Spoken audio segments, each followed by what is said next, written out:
Hi friends, അസ്സാം വലൈക്കും. ബിസ്മിക്ക് ചെലോട്ട എല്ലാവർക്കും സ്വാഗതം. ഇന്ന് നമ്മൾ കുക്കറിൽ ഒരു സേമിയ പായസം തയ്യാറാക്കി എടുക്കുന്നത് എങ്ങനെയെന്ന് നോക്കാം. അതിനായിട്ട് ഒരു വലിയ കുക്കറാണ് അടുപ്പത്ത് വെച്ചിട്ടുള്ളത്. അല്ലെങ്കിൽ 2 ടേബിൾ സ്പൂൺ നെയ്യ് ചേർത്ത് കൊടുത്തിട്ടുണ്ട്. നെയ്യിലേക്ക് നമുക്ക് കുറച്ച് അണ്ടിപ്പരിപ്പ് ഒന്ന് വറുത്തെടുക്കാം. അണ്ടിപ്പരിപ്പും അതുപോലെ തന്നെ മുന്തിരിയുടെ ഒന്നും അളവ് കറക്റ്റ് ഇല്ല കേട്ടോ. നമ്മുടെ കയ്യിൽ എത്രയോ ഉള്ളത് നമുക്ക് എത്രയാണ് വേണ്ടത് അതിനനുസരിച്ചിട്ട് നമുക്കിത് എടുക്കാവുന്നതാണ്. അപ്പോൾ ഞാൻ കുറച്ച് അണ്ടിപ്പരിപ്പ് ചേർത്ത് കൊടുത്തിട്ടുണ്ട്. അതൊന്ന് മൂത്ത് വരുമ്പോൾ ഇതിലേക്ക് ഞാൻ കുറച്ച് കിസ്മിസ് കൂടെ ചേർത്ത് കൊടുത്തിട്ട് രണ്ടും കൂടി ഫ്രൈ ആകുമ്പോൾ ഒന്ന് കോരി വേറൊരു പാത്രത്തിലേക്ക് മാറ്റിയെടുക്കാം. വളരെ സിമ്പിളായിട്ട് അധികം സമയമൊന്നും എടുക്കാതെ തിരക്ക് പിടിച്ച സമയത്ത് പെട്ടെന്നൊക്കെ നമുക്ക് സേമിയ പായസം തയ്യാറാക്കണമെങ്കിൽ തയ്യാറാക്കി എടുക്കാവുന്ന വളരെ ഈസി ആയിട്ടുള്ളൊരു റെസിപ്പിയാണ് കേട്ടോ. അപ്പോൾ ഓണത്തിനൊക്കെ പായസങ്ങൾ തയ്യാറാക്കുമ്പോൾ ഇങ്ങനെ ഒന്ന് പായസം തയ്യാറാക്കി നോക്കൊണ്ട് സമയവും ലാഭം, നമുക്ക് ജോലി ഭാരവും കുറവ്, പെട്ടെന്ന് തന്നെ തയ്യാറാക്കി എടുക്കാം. ഒരുപാട് ജോലിക്കിടയിൽ നമുക്ക് ഒരുപാട് ടൈം കളയാനില്ലെങ്കിൽ പെട്ടെന്ന് തന്നെ നല്ല ടേസ്റ്റിൽ തന്നെ തയ്യാറാക്കി എടുക്കാം. അപ്പോൾ ദേ ബാക്കിയുള്ള നെയ്യിലേക്ക് ഞാൻ 250 ml കപ്പിൽ 1 കപ്പ് സേമിയാണ് എടുത്തിട്ടുണ്ടായിരുന്നത്. അത് ഇതിലേക്ക് ചേർത്തിട്ട് ഒന്ന് റോസ്റ്റ് ചെയ്തെടുക്കാം. 1/2 ലിറ്റർ പാലിൻ്റെ അളവിലാണ് ഞാൻ ഈ എല്ലാ ചേരുവകളും എടുത്തിട്ടുള്ളത് കേട്ടോ. അപ്പോൾ നിങ്ങൾ എത്ര പാലെടുക്കുന്നോ അതിനനുസരിച്ചിട്ട് സേമിയ എടുക്കുക കേട്ടോ. ഇപ്പോൾ അതേ സേമിയ ഇതേപോലെ ഒന്ന് കുക്കറിലായതുകൊണ്ട് ഇളക്കാൻ ബുദ്ധിമുട്ടാണെങ്കിൽ പതുക്കെ ഒന്ന് കയ്യിൽ പൊക്കി പിടിച്ചിട്ട് ഒന്ന് ഇളക്കിയാൽ ഈസി ആയിട്ട് സിമ്പിളായിട്ട് ഇളക്കി എടുക്കാൻ പറ്റും കേട്ടോ. എന്നിട്ട് ഇത് ഞാനൊരു മീഡിയം ടു ലോ ഫ്ലെയിമിൽ വെച്ചിട്ടാണ് സേമിയ വറുത്തെടുത്തിട്ടുണ്ടായിരുന്നത്. സേമിയ ഇപ്പോൾ നന്നായിട്ട് വറുത്ത് വന്നിട്ടുണ്ട്. അപ്പോൾ ഇതിലേക്ക് നമുക്ക് 1/2 ലിറ്റർ പാല് ചേർത്ത് കൊടുക്കാം. അപ്പോൾ വീഡിയോ ഇഷ്ടമാകുകയാണെങ്കിൽ ലൈക്ക് തരാൻ മറക്കരുത് കേട്ടോ. നിങ്ങളുടെ ലൈക്ക് പ്രധാനമാണ്. അതുകൊണ്ട് ഒരുപാട് പേര് ലൈക്ക് ചെയ്യുന്നുണ്ട്. ചെയ്യാതെ പോയിട്ടുള്ള ഏതെങ്കിലും കൂട്ടുകാരുണ്ടെങ്കിൽ ലൈക്ക് ചെയ്ത് സപ്പോർട്ട് ചെയ്യാൻ മറക്കരുത് കേട്ടോ. നിങ്ങളുടെ ലൈക്ക് അത്യാവശ്യമാണ്. അതുകൊണ്ടാണ് വീഡിയോ കാണുമ്പോൾ തന്നെ ഇഷ്ടമായിട്ടുണ്ടെങ്കിൽ ഒരു ലൈക്ക് തന്നെ സഹായിക്കണം കേട്ടോ. അപ്പോൾ അതെ, ഒരു 1/2 ലിറ്റർ പാലും നമ്മളിതിലേക്ക് ചേർത്ത് കൊടുത്തിട്ടുണ്ട്. ഇനി നമ്മൾ നന്നായിട്ടൊന്ന് മിക്സ് ചെയ്തതിന് ശേഷം 250 ml കപ്പിൽ 1 കപ്പ് വെള്ളം കൂടി ചേർത്ത് കൊടുക്കാം. വെള്ളം ചേർത്ത് കൊടുക്കുന്നത് നമ്മൾ ഇത് കുക്കറിലല്ലേ വെക്കുന്നത്. അപ്പോൾ അതുകൊണ്ട് ഇത് വെന്ത് വരുന്ന സമയത്ത് ചിലപ്പോൾ കട്ടയായി പോകാൻ സാധ്യതയുണ്ട്. അപ്പോൾ അതുകൊണ്ടാണ് കറക്റ്റ് പാകത്തിന് കിട്ടാൻ വേണ്ടിയിട്ടാണ് 1 കപ്പ് വെള്ളം കൂടി ചേർത്ത് കൊടുത്തിട്ടുള്ളത്. എന്നിട്ട് നന്നായിട്ട് മിക്സ് ചെയ്തിട്ട് ഇതൊന്ന് തിളക്കാൻ വേണ്ടി അനുവദിക്കുക. ഇത് ഹൈ ഫ്ലെയിമിലേക്ക് വെച്ച് കൊടുത്തിട്ട് നന്നായിട്ടൊന്ന് തിളക്കട്ടെ. തിളച്ചതിന് ശേഷം നമ്മൾ ഏറ്റവും ലോ ഫ്ലെയിമിൽ ഒരു 10 മിനിറ്റാണ് നമുക്ക് കുക്കിംഗ് ടൈം വരുന്നത്. അപ്പോൾ അതേ നന്നായിട്ട് തിളച്ചിട്ടുണ്ട്. അപ്പോൾ നമുക്കിതൊന്ന് മിക്സ് ചെയ്ത് കൊടുത്തിട്ട് നമുക്ക് കുക്കറങ്ങ് അടച്ചു കൊടുക്കാം. എന്നിട്ട് നിങ്ങൾ വിസിലൊന്നും എടുക്കേണ്ട ആവശ്യമില്ല. വിസിൽ വരാതെ നോക്കണം. ഏറ്റവും ലോ ഫ്ലെയിം ഏതാണോ ആ അടുപ്പിൽ തന്നെ വെച്ചിട്ട് വേണം ഇത് നമ്മൾ കുക്ക് ചെയ്തെടുക്കാനായിട്ട്. ഏറ്റവും ലോ ഫ്ലെയിമിൽ ഒരു 10 മിനിറ്റാണ് കേട്ടോ. വിസിൽ വരാതെ ശ്രദ്ധിക്കുകയും വേണം.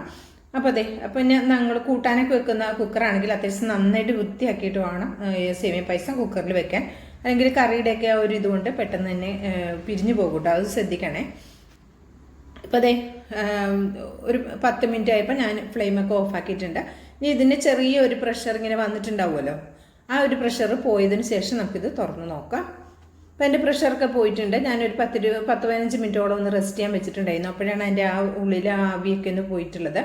അപ്പോൾ അതാ ഇതൊന്ന് തുറന്ന് നോക്കിയിട്ടുണ്ട്. കണ്ടോ, കറക്റ്റ് പാകമായി വന്നിട്ടുണ്ട്. കണ്ടോ, ഇത്രയും നല്ല അടിപൊളിയായി വന്നിട്ടുണ്ട്. നല്ല സേമിയൊക്കെ ആ നെയ്യിലൊക്കെ വെന്തതിൻ്റെ നല്ലൊരു മണമാണ് വരുന്നത് കുക്കർ തുറക്കുമ്പോൾ തന്നെ. അപ്പം ഇനി ഇതിലേക്ക് നമുക്ക് മധുരം ഒന്നും ചേർത്തിട്ടില്ലല്ലോ. അപ്പം ഇനിയാണ് നമ്മളിതിലേക്ക് മധുരം ചേർക്കുന്നത്. നമ്മൾ സേമിയിട്ട് പാലൊഴിച്ചതിന് ശേഷം മധുരം ചേർക്കരുത്. സേമിയ വെന്തതിന് ശേഷം മാത്രമേ നമ്മൾ മധുരം ചേർക്കാവുള്ളൂ. അല്ലെങ്കിൽ മധുരം ആദ്യം ചേർത്ത് കഴിഞ്ഞാൽ സേമിയ വേകാതെ കിടക്കും കേട്ടോ. അതൊന്ന് ശ്രദ്ധിക്കണം കേട്ടോ. അതുകൊണ്ടാണ് അവസാനം നമ്മൾ മധുരം ചേർക്കുന്നത്. ഞാൻ ഇതിലേക്കൊരു 1/2 കപ്പിൻ്റെ അടുത്ത് വരുന്ന മിൽക്ക് മെയ്ഡ് ചേർത്ത് കൊടുക്കുന്നുണ്ട്. മിൽക്ക് മെയ്ഡ് കയ്യിലില്ലെങ്കിൽ പഞ്ചസാര കൂടുതൽ ചേർത്താൽ മതി. ഞാൻ മിൽക്ക് മെയ്ഡ് കുറച്ച് കൂടുതൽ ചേർത്ത് കൊടുക്കുന്നുണ്ട്. പായസത്തിന് ടേസ്റ്റും കൂടും കേട്ടോ. ഇനി ഇതിലേക്ക് ഞാൻ പിന്നെ ഒരു 2 ടേബിൾ സ്പൂൺ പഞ്ചസാര മാത്രമേ ചേർക്കുന്നുള്ളൂ. പാകത്തിനുള്ള മധുരം ഉണ്ടാവും. ഒരു ഓവർ മധുരം ഉണ്ടാവില്ല, എന്നാൽ പാകത്തിനുള്ള മധുരം ഉണ്ടാവും. നമ്മൾ മിൽക്ക് മെയ്ഡിലും അത്യാവശ്യം നല്ല മധുരം ഉണ്ടല്ലോ. അപ്പോൾ അതേ 2 ടേബിൾ സ്പൂൺ പഞ്ചസാര കൂടി ചേർത്തിട്ട് എല്ലാം കൂടി നന്നായിട്ട് മിക്സ് ചെയ്ത് ഒന്ന് തിളപ്പിച്ചെടുക്കണം കേട്ടോ. അപ്പോൾ നമ്മൾ മിൽക്ക് മെയ്ഡ് പഞ്ചസാരയൊക്കെ ചേർത്താലേ അപ്പോൾ അത്യാവശ്യം നന്നായിട്ടൊന്ന് തിളക്കണം. അതൊക്കെ ഒന്ന് മെൽറ്റായി നമ്മുടെ പായസത്തിലേക്ക് ആ സേമിയയിലേക്ക് ഒന്ന് പിടിക്കാൻ വേണ്ടിയിട്ടാണ്. എന്നിട്ട് അത് നന്നായി തിളച്ചതിന് ശേഷം ഫ്ലെയിം ഒന്ന് ലോ ഫ്ലെയിമിലേക്ക് ഒന്ന് കുറച്ച് വെച്ചിട്ട് നമുക്ക് ഇതിലേക്ക് ഫ്ലേവറിനായിട്ട് ഏലക്കയുടെ പൊടി ചേർത്ത് കൊടുക്കാം.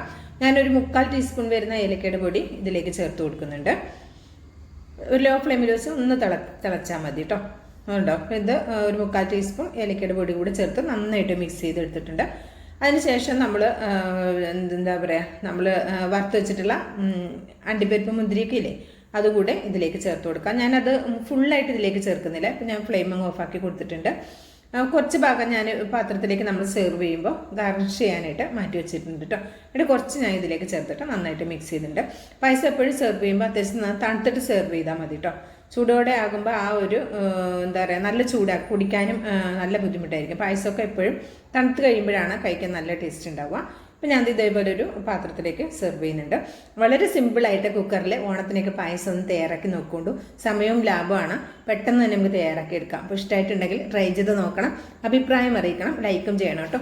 ബിസ്മി കിച്ചൻ എന്ന യൂട്യൂബ് ചാനൽ സബ്സ്ക്രൈബ് ചെയ്ത കാണുന്നതിൻ്റെ എല്ലാ പ്രിയ കൂട്ടുകാരും ഒന്ന് സബ്സ്ക്രൈബ് ചെയ്ത് ബെല്ലൈക്കൺ എനേബിൾ ചെയ്ത് വെച്ചാൽ നമ്മളിടുന്ന വീഡിയോസിന് നോട്ടിഫിക്കേഷൻ നിങ്ങളിലേക്ക് കറക്റ്റായിട്ട് കിട്ടും. ഇൻഷാ അല്ലാഹ് അടുത്തൊരു വീഡിയോ ആയിട്ട് വരാം. എല്ലാവർക്കും നന്ദി.